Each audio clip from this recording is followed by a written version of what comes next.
sudah ada tersangkanya. Jadi tersangkanya bisa sudah dipanggil, saksinya sudah dipanggil, dan disitulah nanti akan kelihatan apakah ada unsur tidak tindak pidana.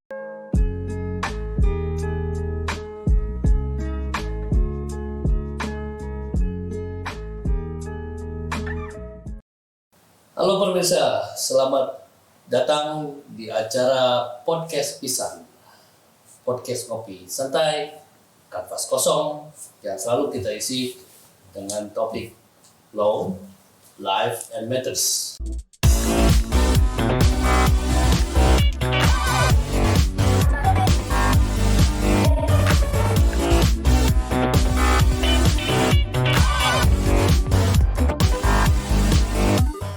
Baik, selamat datang Kang Anang, saya panggil Dr. Anang Usman ya Kang ya? Anang Usman, Kang. Anang Usman. Oke, saya panggil Pak Dokter karena memang itu achievement. Hatur nuhun. Assalamualaikum Kang. Sami-sami Kang Rudi, hatur nuhun tos diulam. Oke, selamat datang di acara kita. Saya bacakan sedikit profil Kang Anang. Beliau memiliki jam terbang dalam profesinya cukup tinggi. Dokter hukum di Unpas ya, Universitas Pasundan. Pasundan. Ya. Beliau juga ada sebagai advokat media bidang hukum Polda Jabar. Yes. Okay. Dan tim Satgas Saber Pungli Provinsi Jabar. Ya. Saya sudah sebutkan dosen di Unpad. Ya. Juga sebagai aktif di Legal Partner Jaya Negara Law Firm, founder of Girimaya Foundation, pengasuh kolom hukum tabloid Warta Polisi Polrestabes Bandung, legal aspek Ponpes Baitur Rahman, pengasuh talk show Bincang Hukum di 100,4 FM Radio KLCBS Bandung, pengurus FKPPI Jabar, KPPP Jabar, Popdar, Kamtipmas Jabar, Perbasasi Jabar di BBC juga, Pencaksilat Tajimelela, sama dengan Kang Rudi. Pemprov Jabar dan Dewan Penasehat Baker KPPI Jabar. Loaded of experience. Hatur nuhun, saya senang sekali. Iya. Ini Kang Anam ini dokter yang kasetnya, yang banyak fansnya karena dosen favoritnya. Hatur nuhun sekali lagi Kang Anam. Sami-sami Kang Rudi. Oke. Ya. Saya tertarik nih karena sistemnya di edukasi ya kepada pemirsa. Kalau mendengar advokat Madya Binkum Polda Jabar itu apa Kang? Apakah akan itu sebagai ANS istilahnya? Iya. Atau Mitra kerja? Karena orang begitu dengan advokat jadi belok Ya. sedikit nih. Identik dengan yang di luar ya. Di luar. Advokat di luar. Padahal ini pekerjaan yang besar ya. Oke. Kepolisian Republik Indonesia, Jabar adalah salah satu. Ini masuknya A1 ya sini ya? Ya, satu. Boleh di-share ke pemirsa mengenai background pekerjaan dan mendapatkan pekerjaan itu seperti apa Yes. dan apa saja job desk-nya. Silakan Kang. Baik. Terima kasih Kang Rudi. Memang kalau orang mendengar advokat madya itu seperti aneh. Oke. Karena advokat madya itu adalah jabatan fungsional Oke. yang ada di institusi Polri, khususnya di bidang hukum Polda Jawa Barat. Baik. Jadi saya itu adalah angkatan pertama yang masuk di jajaran institusi Polri dari pihak masyarakat biasa. Artinya bukan masuk ke Polri-nya, ke polisinya, Baik. tapi sebagai sipil. Oke. Jadi angkatan pertama saya masuk 96. Pada waktu itu institusi Polri masih bergabung dengan TNI yang kita sebut ABRI, dan saya mendapatkan pendidikan ABRI di Pusdik Ajen, di Pusdik R. Lalu setelah lulus baru kita mempunyai golongan 3A. Jadi selevel Letda itu ya, atau Ibda itu. Nah, Jadi karena S1 iya langsung golongan 3A. Jadi saya bekerja di institusi Polri itu masuknya sebagai aparatur sipil negara baru 26 tahun. sudah mau ketiga dekade nih. Tapi saya masuk di Polda itu memang dari awal karena basic saya sarjana hukum. Baik. Saya di bidang hukum. Jadi dulu ada dinas namanya dinas hukum. Jadi dinas hukum atau bidkum sekarang itu bidang hukum itu adalah satuan kerja yang kalau di Pemkot atau di Pemprov itu bagian hukumnya kan. Jadi kan mereka kan punya bagian hukum, Biro hukum sebenarnya. biro hukum. Kalau di kita namanya bidang hukum. Bidang hukum, oke. Nah, lalu kenapa sampai saya menjadi advokat madya? Ya, Saya beberapa kali lah sudah menjalani punya jabatan. Kita kan ada jabatan yang namanya struktural dan fungsional. baik. Kebetulan yang advokat madya itu adalah jabatan fungsional. Karena memang ini jabatannya harus diberikan kepada orang yang pangkatnya sudah tinggi lah, sudah senior. Sekarang pangkatnya Saya kalau golongan sudah 4B. 4B. 4B itu setingkat dengan kalau di Polri itu AKBP, kalau di TNI itu Letkol. Siap. Ah, Oke. begitu. Jadi masuk ke PAME apa Pak 4B.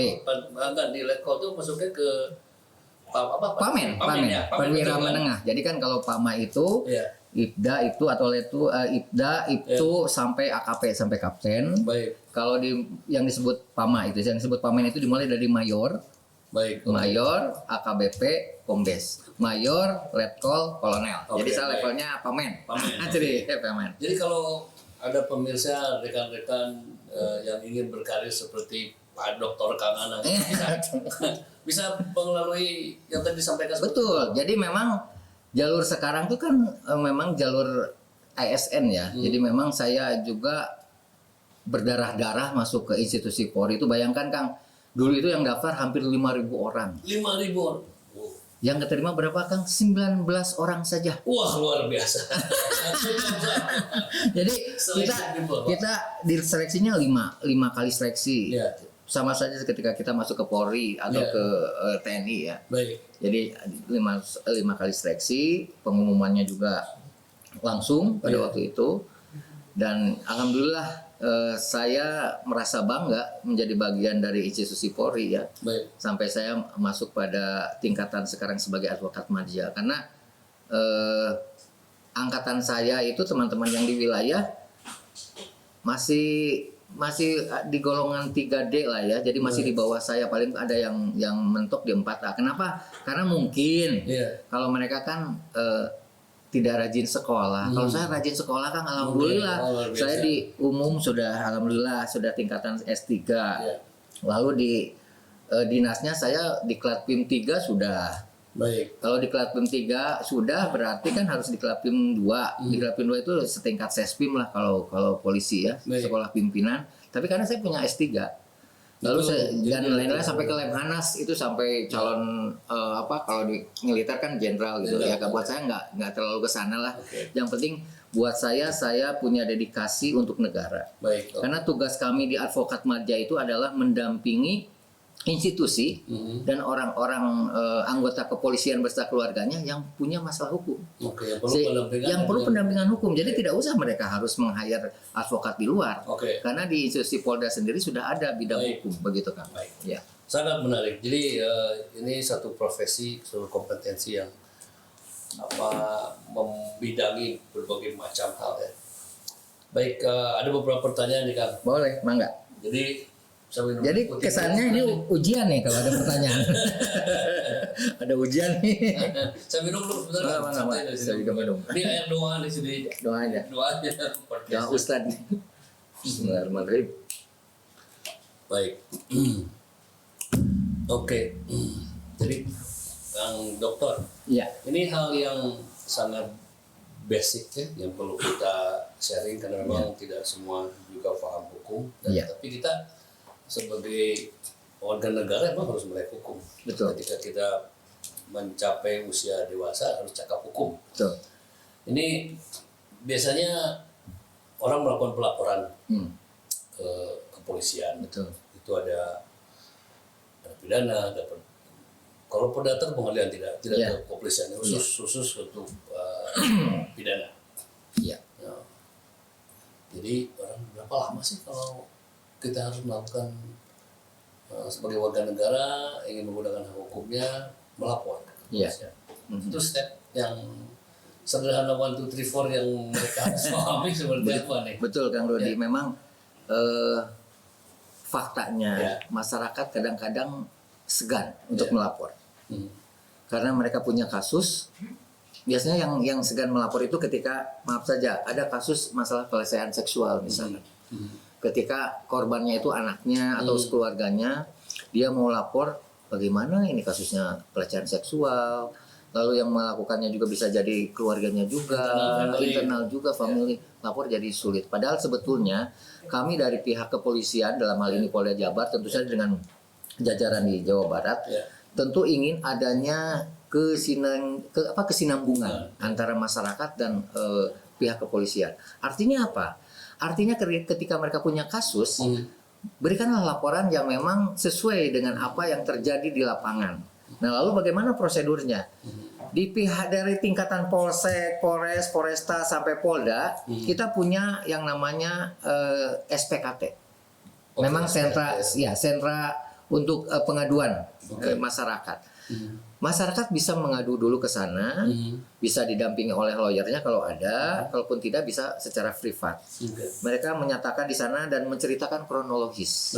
Jadi nanti dari pihak pegawai atau yang ada di sana, petugas di sana, langsung menghubungi pihak reskrim di sananya. Dan di pihak reskrim nanti akan memanggil lagi. Langsung di pihak reskrim memanggil lagi. Manakala kasusnya memang berat, artinya berat itu memang secara korban banyak, lalu nilainya juga banyak, kerugiannya juga banyak, itu pasti nanti akan memanggil pihak pelapor dan dipelajari. Nah, setelah itu tentu saja dari situlah dimulai mekanisme untuk penyelidikan penyidik yang akan menangani kasus tersebut.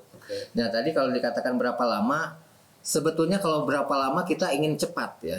Tapi kan di Polda, Polres, Polsek itu kasus tuh banyak kan. Menumpuk dan kita kan juga ada tugas prioritas ya. Priority tugas kita kan harus sesuai dengan tupoksi kita. Kalau misalkan memang dilihat kasusnya memang atensi, memang nasional, yang memang masyarakat ingin tahu bagaimana perkembangannya, kita pasti akan mendahulukan kasus itu. Tapi tentu saja intinya begini saja, kita menerima semua laporan-laporan yang ada pada masyarakat. Dan jangan sungkan masyarakat untuk melaporkan. Pesan kepada masyarakat tidak harus sungkan. Tidak harus sungkan. Akan kita welcome. Kita welcome. Akan tahu juga bagaimana tentang hak hukum mereka. Betul. Baik. Jadi memang karena pekerjaan begitu banyak, tapi proses tetap akan dilakukan. Proses harus berjalan. Baik. Nah, tadi kan ada langkah nih setelah kita pelapor ke SPKT. Nanti ke reskrim. Betul. Nah, itu jadi itu langkah yang akan dilakukan oleh pelapor ya. Betul. Sehingga setelah itu dia melanjutkan proses penyidikan. Penyelidikan dulu. Penyelidikan ya. Jadi ada lidik, ada sidik ya. Itu istilahnya yang harus dipahami. Penyelidikan ya. Penyidikan, lalu nanti ada gelar perkara. Di gelar perkara kita diundang Bitkum, bidang hukum, Irwasda dan Propam biasanya, lalu meminta saran apakah kasus ini akan ditindaklanjuti untuk statusnya dinaikkan jadi tersangka atau tidak.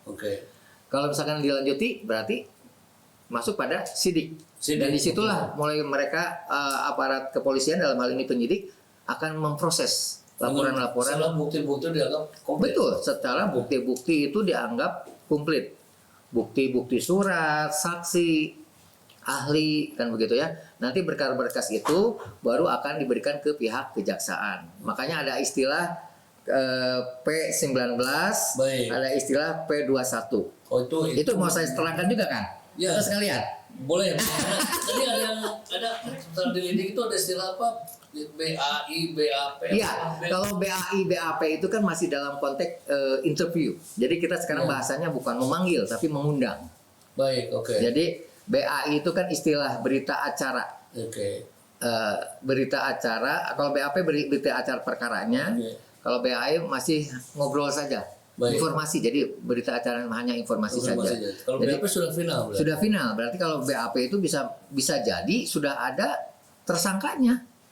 Jadi tersangkanya bisa sudah dipanggil, saksinya sudah dipanggil. Nah, disitulah nanti akan kelihatan apakah ada unsur tidak tindak pidananya. Misalkan kasusnya 378, 372, penipuan penggelapan.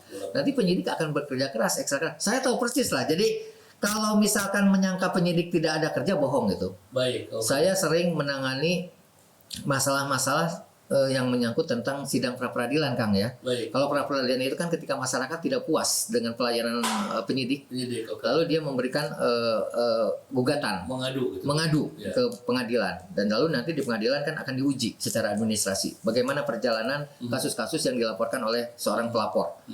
Nah, saya melihat luar biasa, penyidik itu sampai begadang-begadang, Kang, tidur di kantor itu sudah biasa kalau orang reskrim. Tidak pulang seminggu, 2 minggu udah biasa. Jadi ya kita memang bekerja, kita memang bekerja, dan masalah hasil kan kita lihat pada mekanisme yang terjadi. Manakala memang pelapornya datanya baik, saksinya ada, tidak banyak bohong, lalu tidak mengada-ngada, tidak merekayasa, insya Allah penyelesaian kasusnya akan cepat. Ya, karena itu juga harus dipastikan bahwa pelapor itu murni dia, Betul. secara punya kejujuran juga ya. Betul. Jangan sampai, apalagi punten, kan sekarang mereka punya kuasa hukum misalkan, kan kadang-kadang kuasa hukum merekayasa juga kan persoalan. Kami tidak ingin begitulah. Baik. Kalau memang mau objektif, mari kita sama-sama, karena kan penegakan hukum itu kan memang bagian dari tugas kami, dari tugas kepolisian ya, dari tugas penyidik. Selain perlindungan, pengayoman, dan pelayanan, kita punya Undang-Undang Nomor 2 2002 tentang kepolisian. Di sana memang kita sudah dijelaskan bahwa memang tugas polisi itu yang paling utama itu sebagai penegak hukum. Menegak hukum yang bagaimana? Ketika ada kasus yang masih buram nih, kita terangkan. Jadi menerangkan kasus yang belum nyata. Kita terangkan, bahkan kita akan menyelesaikan, kan begitu. Intinya begitu, kan. Baik. Ada yang common question, jadi pertanyaan umum. Kenapa ketika saya sudah selesai BAP-nya tidak boleh di copy misalnya? Itu emang aturan. Kalau BAP itu kan hanya diperlihatkan ketika sudah selesai, lalu mereka membaca dan ditandatangan bahwa keterangannya itu selesai. Kan itu sudah cukup sebetulnya. Tidak usah dia membawa-bawa BAP, karena nanti dikhawatirkan dengan dibawa-bawanya itu kan rahasia. Bisa disalahgunakan, bisa disalahgunakan oleh dia atau pengacaranya, bahkan dijadikan bukti misalkan begitu. Tapi kan kami penyidik di situ kan sebenarnya sudah memperlihatkan secara undang-undang menurut KUHP dibacakan, bahkan ditandatangan. Kalau sudah ditandatangan kan artinya sudah setuju, sudah disetujui, sudah sepakat. Dan memahami apa yang dan si lawyernya juga kan disodorkan biasanya oleh penyidik untuk membaca, silakan apa yang kurang, apa yang masih bisa ditambahkan. Jadi memang sebenarnya sudah fair. Tapi kalau hanya untuk dijadikan fotokopi, ya bukan kami, undang-undang sudah mengatur. Karena memang aturannya sudah begitu. Jadi karena itu tadi dikhawatirkan BAP itu ada di mana-mana, sehingga nanti akan menjadi dampak yang buruk buat kasus yang terjadi. Jadi banyak yang nanya, kenapa BAP saya tangani? Jadi sudah terjawab bersama. Betul. Memang ada aturannya, ada undang-undangnya. Dan sebenarnya kita memperlihatkan kepada mereka kan. Baik, tadi sempat keselip sedikit mengenai P21, ada P19. Nah, jadi itu dimaksud untuk itu sebelum gelar perkara, ada proses untuk melakukan gelar perkara. Setelah proses. Jadi begini, Kang. Yang namanya istilah P21, P18, 19 sebenarnya itu kan kode formulir yang dikeluarkan oleh jaksa. Jadi itu dari milik kejaksaan. Kejaksaan. Saya sudah menulis juga bahwa keputusan jaksanya itu nomor 518/A/JA/11/2001 tanggal 1 November tentang administrasi perkara tindak pidana. Jadi kode-kode itu sebenarnya yang membuat adalah rekan kami pihak kejaksaan, tapi orang menyangka pihak kepolisian. Ini begitu kan?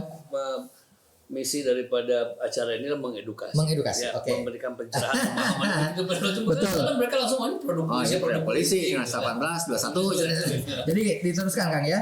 Ini adalah merupakan kode formulir yang digunakan dalam proses penanganan dan penyelesaian perkara tindak pidana. Jadi kodenya itu tidak hanya P19, P21. Ternyata kodenya itu ada P1 sampai P53, kan? Waduh. Tapi yang umum ya saya sebutkan aja yang umum. Ada yang istilah P18. Apa itu P18? P18 itu adalah hasil penyelidikan belum lengkap. Jadi hasil penyelidikannya belum lengkap yang dilakukan oleh penyidik kepada si terlapor. Lalu setelah itu baru ada yang namanya P19. Apa P19? Ketika penyidik merasa yakin, wah ini udah udah lengkap lah, dia masukkan berkasnya ke jaksa. Ternyata oleh jaksa diperiksa masih ada kekurangan. Nah, itulah yang disebut sebagai pengembalian berkas perkara untuk dilengkapi, namanya P19. Jadi tadi P18 hasil penyelidikannya belum lengkap. Kalau 19 pengembalian dikembalikan lah. Lalu sebelum 21 ada P20 kan. P20 itu adalah pemberitahuan bahwa waktu penyidikan telah habis. Karena kan ada waktunya. Makanya tadi pertanyaan Akang, bagaimana waktunya? Memang kita secepat harus sesuai dengan aturan. Apalagi sekarang Kapolri punya apa? Presisi. Perkap, presisi ya, slogan presisi. Lalu dulu kan ada pelayan, pengayom dan perlindung kepada masyarakat. Iya. Nah, P20. Lalu tadi P21. Nah, kalau P21 sudah levelnya sudah naik lagi. Disebut itu pemberitahuan bahwa hasil penyidikan sudah lengkap. Jadi ketika P21 berarti tugas penyidik sudah selesai dan ranahnya ada di jaksa. Karena di situ juga nanti ada yang namanya P22, penyerahan tersangka dan barang bukti oleh pihak penyidik kepada pihak kejaksaan. Dan di situ sudah finish, lepas kepolisian. Jadi jangan sampai masyarakat menganggap masih urusan polisi, itu sudah urusan jaksa. Nah, di jaksa silakan nanti menghubungi jaksa karena jaksa juga punya prosedur-prosedur tersendiri yang hampir sama dengan pihak penyidik, begitu. Nah, itu ketika si terlapornya belum bisa dibuktikan sebagai tersangka, nanti atau pengadilan hanya vonis saja atau seperti apa? Kalau misalkan belum dibuktikan, itu kan masih di jalur di ranah penyidik. Betul, enggak maksudnya kalau sudah nanti serahkan ke jaksa berarti saya sudah pastikan dia TSK. Sudah TSK. Tinggal nanti dia para pihak yang punya lawyer atau nanti ada jaksa penuntut ya. Betul. Ada kasus yang ketika kita sering lihat si orang tersebut dipenjarakan dulu selama 20 hari sebelum masuk pengadilan. Itu seperti apa tuh? Ya, itu statusnya sebagai tersangka.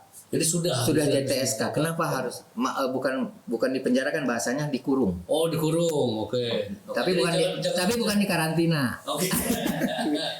Seperti nanti ada karantina dikurung. Jadi bahasanya dikurung. Ya supaya supaya pertama tidak melarikan diri tentu saja, yang kedua menghilangkan barang bukti, dan yang ketiga bisa secara cepat apabila dibutuhkan dia datang. Jadi sebenarnya itu fungsinya kenapa orang itu harus dikurung, harus harus diamankan lah gitu ya. Betul, karena bayangkan kalau kasusnya penipuan penggelapan, misalkan dia dianggap sudah jadi tersangka menipu 1 miliar, tapi dia dibebaskan di luar tahanan, di luar kurungan, dia kan pasti ada indikasi melarikan diri ataupun misalkan mengubah status. Ya, seperti melarikan diri kemarin itu yang kasus penalti yang banyak kan. Kalau mau dibahas bolehlah nanti suatu saat. Baik kalau gitu. Jadi proses pengadilan berarti mereka harus sidang kan? Iya. Dan si TSK itu berhak didampingi oleh kuasa hukum. Oleh lawyer, oleh kuasa hukum, oleh advokat. Dan ada jaksa penuntut sebagai penuntut yang dia akan menuntut bahwa dia harus dihukum sekian, misalnya bahasa singkatnya gitu ya. Dan mereka mengadukan argumen, betul. Itu persidangan berapa lama? Itu tergantung, tapi kalau pidana tuh biasanya 2-3 bulan juga selesai. Dan memang sekarang harus ada waktunya. Memang ada target sekarang. Ada target. Nggak boleh berlama-lama. Kecuali kasus korupsi biasanya lama. Kenapa lama? Biasanya kan saksinya banyak kan. Baik, oke. Saksi fakta, bisa saksi ahli, bisa saksi berupa dokumen. Jadi sampai bawa tas gede, koper gede kan. Baik, jadi mungkin itu yang menjadi lama. Oh, itu yang ini ya, yang menjadi prosesnya. Oke, ini tadi Pak Dokter nih ketika disertasi apa ininya, spesialisasinya? Kalau saya kebetulan kemarin disertasi saya tentang kemerdekaan pers, Kang. Kenapa saya kemerdekaan pers? Karena buat saya masalah perdata pidana kan sudah sehari-hari ya. Jadi saya mengambil ranah HTN, hukum tata negara. Yang saya anggap hukum tata negara itu dinamis.